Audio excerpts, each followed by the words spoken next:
Welcome to FDS MTG News for May 10th, 2023, and boy do we have a big one for you this week. To the news!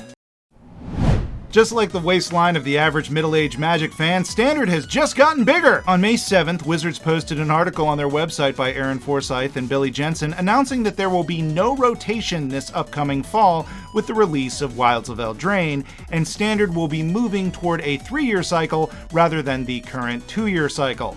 This is an obvious attempt to revitalize the format, especially considering the article was titled Revitalizing Standard. Forsythe explained that Wizards believes that Magic is at its healthiest when it has a robust and popular Standard environment in paper, and well, that hasn't been the case for a while now.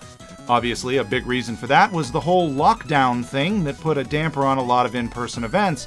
But since we all started emerging from our homes even more socially awkward than we were before, Standard hasn't really picked up and Wizards has noticed. While Magic as a whole has been growing leaps and bounds, Standard has not. And unfortunately, this has affected local game stores the most, as historically Standard has been a major driver in sales for them. Forsythe stated in the article that they hope this change will do 3 major things to bring people back to paper Standard. It will give Standard cards more longevity, it will allow mechanics and archetypes to be more effectively built on over time, and it also gives them stronger tools to create an environment where decks are more varied. But he never mentions the loxodon in the room of Arena. He does mention that Arena will follow the change, but conveniently ignores its obvious impact on paper Standard. By the way, Alchemy won't be following this change.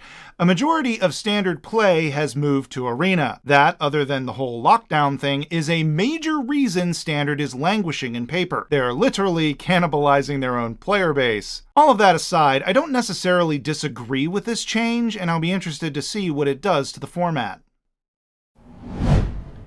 MagicCon Minneapolis happened this past weekend, and with it came a Pro Tour as well as previews for the upcoming sets. First off, we got to see some cards from the upcoming Lord of the Rings set that will be released on June 23rd. The chase rare of the set has been spoiled, Delighted Halfling. It is 1 green for a 1/2 creature halfling citizen. It has tap to add a colorless, and tap to add 1 mana of any color, spend only to cast a legendary creature. And we got to see what being tempted by the ring means. A number of cards have mentioned this mechanic, but up until this past weekend, we could only guess on what it meant. When you are tempted by the ring, you get an emblem of the ring if you don't already have one. This seems to work similar to a dungeon, but instead of moving through the different options, this is an emblem. So as you get each effect, they do not go away. And more than one player can be tempted by the ring. Each time you are tempted, you gain the next ability on the emblem. Your ring bearer is legendary and can't be blocked by creatures with greater power. Whenever your ring bearer attacks, draw a card,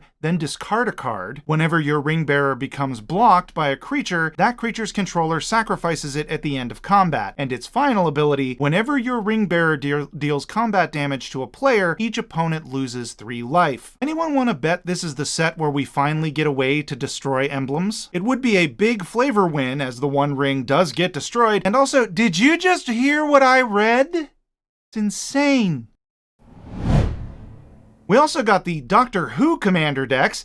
They are Blast from the Past, Timey-Wimey, Masters of Evil, and Paradox Power. And we also got a new mechanic. It's called Doctor's Companion. No, it's not a return of the companion mechanic, so you can calm down. It's a return of the partner mechanic. It's not actually partner. It allows you to have 2 commanders as long as one of them is a doctor. This should be fine as long as one of the doctors isn't broken. That should totally work out okay. There also will be collector boosters with this set of precons, because why not? I guess, what the hell?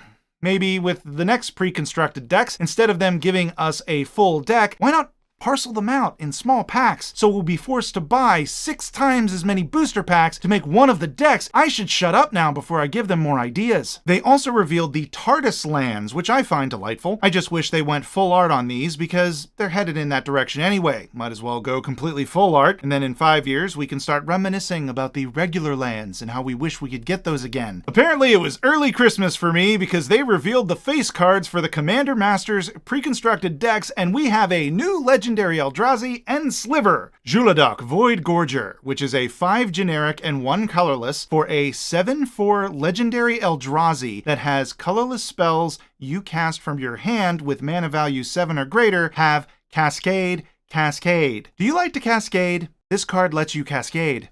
And Sliver Gravemother for white, blue, black, red, green. For white, blue, black, red, and green, you get a 6/6 legendary Sliver with the legend rule doesn't apply to slivers you control. Each Sliver creature card in your graveyard has Encore X, where X is its mana value. And then it has, this card itself has Encore 5. Encore is the mechanic where you pay the cost, and then you exile the card from your graveyard and then create a token copy for each opponent. The token attacks that opponent if able. It gains haste, and then you sacrifice those tokens at the beginning of the next end step, and you can only activate it as a sorcery. Commodore Guff was revealed as well. For a generic mana, blue, red, and white, you get a legendary Planeswalker Guff with 5 loyalty. It has a static ability where at the beginning of your end step, put a loyalty counter on another target Planeswalker you control. It has a +1 ability where you can create a 1/1 wizard creature token with tap, add a red, spend this mana only to cast a Planeswalker spell. It also has a -3 ability where you draw X cards and Commodore Guff deals X damage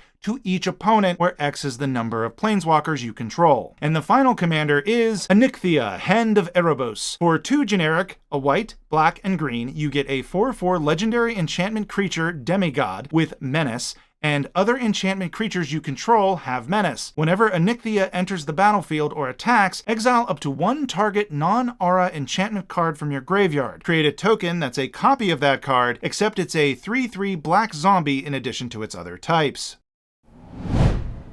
Arena is coming to Steam! On May 23rd, Arena will be arriving on Steam so you can chuck the Epic Games Store into the sun and start using Steam instead, and you'll be able to easily put it on your Steam Deck now. We are getting another secret Lair commander deck called Cute to Brute, which includes 42 double-sided cards, the front face done in a cute style while the backside is done in a more dramatic and brutish style. It is available for $149 US. Let's see if they can get this one out the door in less than a year. And for all of you Vorthoses out there, or Vorthai, Vorthonians, whatever, Ashiok is coming back and will be in the Wilds of Eldraine. Some folks were disappointed that our favorite nightmare didn't show up during the Phyrexian situation, since they seemed so intrigued by them when they got all up into Elspeth's dreams. But it seems we are getting them in the Wilds of Eldraine to kick off the next leg of the story that I hope they handle a lot better than they have handled the story up till now. And as I mentioned at the top of the show, with every MagicCon comes with it the Pro Tour, and this time Nathan Stewart took home the top prize. Besides having an S-tier first name, Nathan also is the current MTG World Champion, having won that tournament at Magic 30 in October of 2022. Piloting a standard Rakthos mid-range deck, the most popular deck in the tournament, Stewart defeated Kane Renard, who was piloting a Rakdos Reanimator deck. Stewart is one of the youngest players playing in both tournaments, apparently. I can't fact check it because his birthday isn't on any websites I can find, but all the articles say he's one of the youngest, so I'm just gonna roll with it. I'm a horrible judge at that because most players seem ridiculously young to me anyway, and I'm sure I seem obnoxiously old to them, so it all evens out in the end. That about does it for today. Like, subscribe, follow me on TikTok and Twitter at FDS MTG. If you like the show and want to support what I do here, check me out on Patreon, FDS CIP there. Click the join button below or buy me a booster pack using my Ko-Fi link. Be sure to join us each week, same time, same channel, for FDS MTG News Tonight, live. You all have a wonderful day. And I just realized that graphic was up there the entire time. We're rolling with it, people. We're professionals. So at that point, they could start charging more for regular packs, the cards with regular lands. I just destroyed that joke. Just torpedoed it. That joke didn't work. Okay. And no, I'm just going to skip that part because that's the follow-up to that joke and it didn't land. So, it wasn't delivered properly. It's not that it didn't land. Oops, I went too far. Let me go back. Oh, I was waiting for this to happen. And I skipped over my favorite. Okay, so we're going to do this again. Oh, God. I am just all over the map. Where is that? No, that's the TARDIS lands. There we go.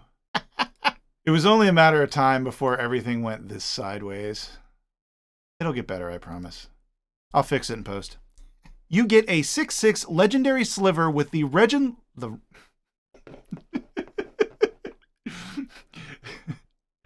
the Reginlul. Let's start at the beginning, ladies and gentlemen. Okay. For white, blue, black, red. See, this is part of the reason why I wanted to do it live, because I have silly fun while I do this, and I don't mind that I screw up. Eventually I might get to where I deliver it like a professional news person that doesn't screw up, but I doubt it, and I have fun, so screw it. Right now, let's see if this works. Yay! Okay. And the final command, it is a very fine commander. And the final command. This show is part of the CIP network, inspiring creativity, one episode at a time.